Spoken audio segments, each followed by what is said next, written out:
Hey, what's up guys, it's Matt with the Movement System. We're here at Elevate Sports Performance and Healthcare here in Las Vegas to teach you guys about good technique when you're lifting weights. And we have a special guest today, Dr. Zach Cupples. Let's go ahead and dive into it. When lifting weights, we see a lot of people who end up overextended or overflexed. And what we're gonna show you is Zach Cupples' 3 key principles that you can apply to all your different lifts. We're gonna show you some squat variations, some breathing exercises, and what you can do to overall apply these principles to make all of your lifts better technique and more efficient. And these 3 principles that we can utilize are eye position, breathing mechanics, and ground contact. Let's dive into how to coach that. First, eye positioning. In general, if we're doing any standing activity, or even when we're on our back, we want the eyes to be looking to the horizon. We're going to focus on looking to the horizon because this ensures that we keep our neck and the rest of our spine in a good position that distributes load across not just the back, but the front, really the entire torso. And it ensures that we don't overload any specific areas. Do this experiment. Go ahead and arch your back as far as you can and try to bring your chin to your chest. You're going to notice that it's pretty darn difficult to do that. Conversely, if you slouch and you round your lower back and then you bring your chin to your chest, you're going to notice that it is way easier to do so. And this illustrates the relationship between head position and lower back positioning. So if I have a scenario where I'm looking down, my back is going to tend to round. That could be problematic in things like deadlifting or even certain squat variations. Conversely, if I am looking too far up, which is very common in back squatting, that's going to create an increased arch into the lower back. That might put too much load through the lumbar spine and less load into the legs. If we're talking about changing torso position like in a deadlift or a box squat, you want to start looking out into the horizon, and then as you hinge back, you're going to alternate from that point to a point that's about 7 feet out in front of you. And then back to the horizon. And lastly, if you're in the prone position or your stomach is facing the ground, you want your eye position to be about 1 to 2 feet out in front of you. Once you've mastered eye positioning, we're now going to work on ground contact. For that, we want to get pressure through 2 specific points on the foot. This is going to encourage foot pronation, which will allow you to put more force in the ground. Those 2 points are the inside or medial heel and the base of the big toe. We're going to utilize the hook line position to coach this concept. So in order to get Matt to push effectively through those points, I'm going to first have Matt lift both of his heels up, just like so, and he wants to think about sensing pressure or awareness on those inner points of the heel. Once Matt has that, then I'm going to slowly put the front of the feet down, getting the base of the big toe, and you want to think about pressing straight down into those 2 points. If he does it right, he's going to start to feel his glutes engaging. Now there are several ways that people will screw up this foot pressure. Sometimes you'll notice people will tip the feet inward. This is causing the foot to collapse.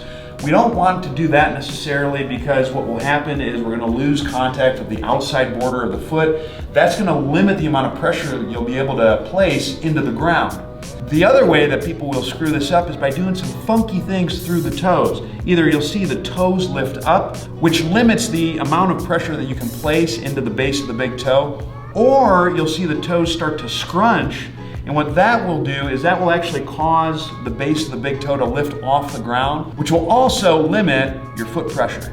The last key is breathing. This is important because it's going to allow you to create effective intra-abdominal and intrathoracic pressure, making it safe for your spine when you're doing various lifts. And it's also going to maximize the amount of motion that you have available in the pelvis and the rib cage.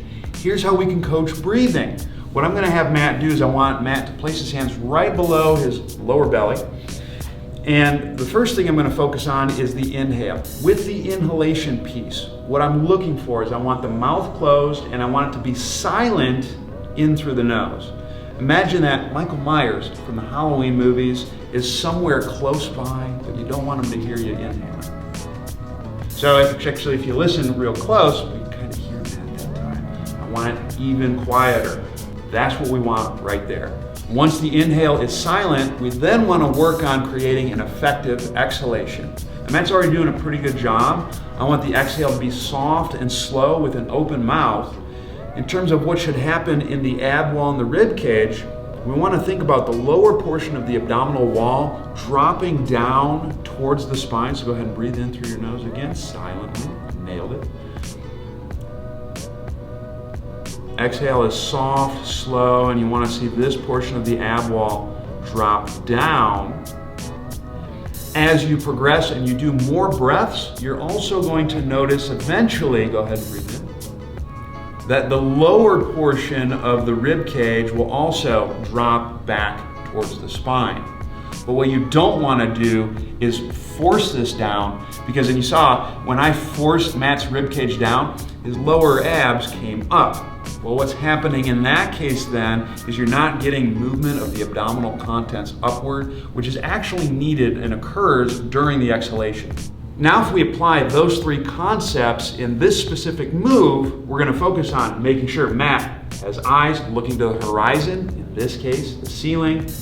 He's going to get the foot pressure inside heel and base of the big toe straight down.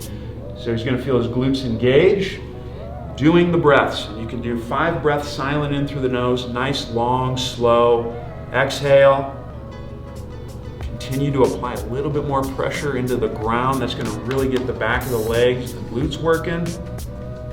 And this will set us up for success when we apply these tactics into our lifts.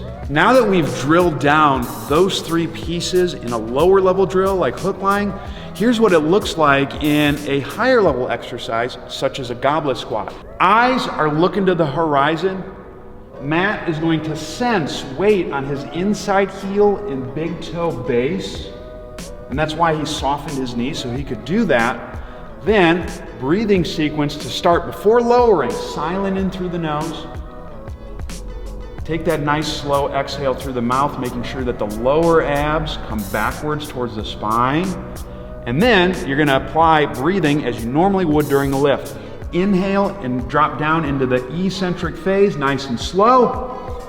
Exhale, bring it on up, making sure that the eyes are looking to the horizon the whole time.